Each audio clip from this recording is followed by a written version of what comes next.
Attention, pas de bruit, le voici qui arrive, il nous emmène dans un endroit un peu secret. Frédéric Soulier, tu nous emmènes où?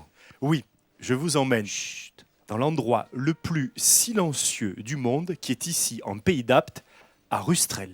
Écoutez bien, je vous amène dans l'ancienne capsule de tir des missiles nucléaires du plateau d'Albion. C'était un lieu très hautement sécurisé, à 500 mètres sous terre, où les officiers de tir attendaient l'ordre présidentiel, Bien sûr. le fameux bouton rouge.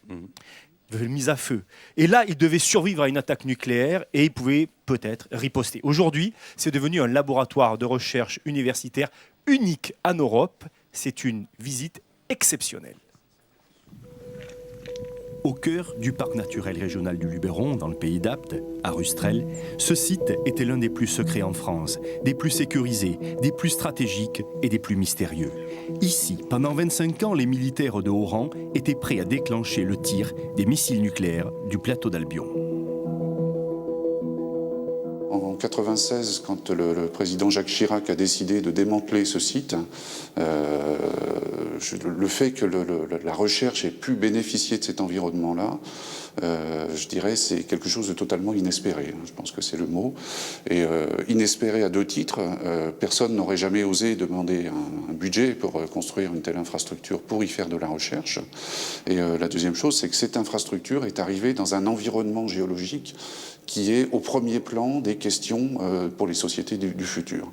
D'une part, ressources en eau notamment, mais également qui permet de développer des méthodes, de développer des projets, de développer de nouveaux capteurs qui vont permettre de mieux comprendre le fonctionnement du système Terre. Pour accéder au laboratoire souterrain à bas bruit, on parcourt un véritable dédale de plus de 3 km de tunnels.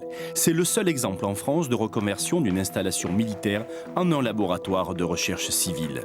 Alors là, derrière cette porte, on a une zone où on installe des capteurs sismiques et on va justement en installer un nouveau. Des capteurs sismiques disséminés dans le sous-sol capables de mesurer tout mouvement supérieur à 4 sur l'échelle de Richter dans le monde et reliés à un vaste réseau international. On peut avoir accès, bien entendu, aux relevés qui sont faits à l'intérieur du laboratoire sur un séisme. Dans le cas présent, il s'agit d'un séisme qui a eu lieu en Inde. Et la vision que l'on a eue du séisme, nous, ici, qu'on a repéré sur les capteurs sismiques.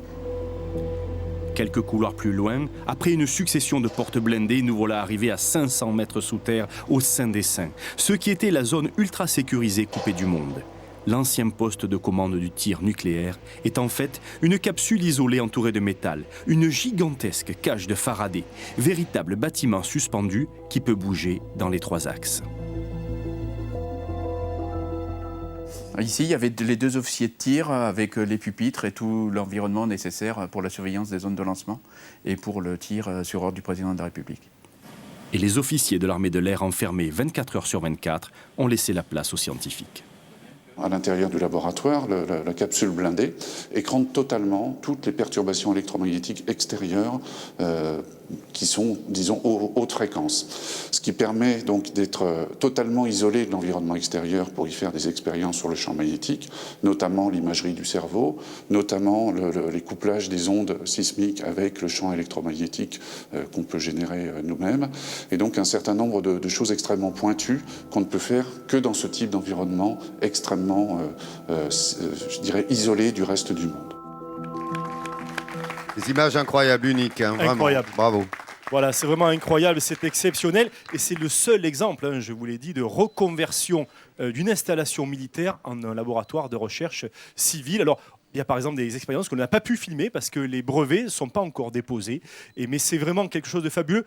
Pour une fois que le militaire, et heureusement l'arme nucléaire n'a jamais servi, si ça avait servi, c'était la 3e On guerre était dans la dissuasion, ouais, absolument. En tout Hélène, cas, ça doit être sacrément angoissant quand même de se retrouver là 500 comme ça, mètres. 500 mètres sous terre dans une capsule. Ouh là là, je ne voudrais pas être à la place de Alors, scientifique là. dis-moi, importance justement du lieu et de l'histoire, Jean-Sébastien. C'était quelque chose de totalement incroyable. Ça a été ce système SSBS, comme on l'appelait, sol balistique stratégique, a été le seul exemple en France de site où il y avait 18 missile de lancement qui pouvait être commandé effectivement par ce PC, cette capsule incroyable enfoncée à 500 mètres sous terre, qui était une vraie cage de Faraday totalement isolée du monde. Vous imaginez les 2 militaires qui étaient enfermés là-dedans par période de 24 heures, qui étaient en permanence devant leur écran, ils se faisaient dos, ils étaient séparés de 4 mètres et c'était une ambiance totalement hallucinante.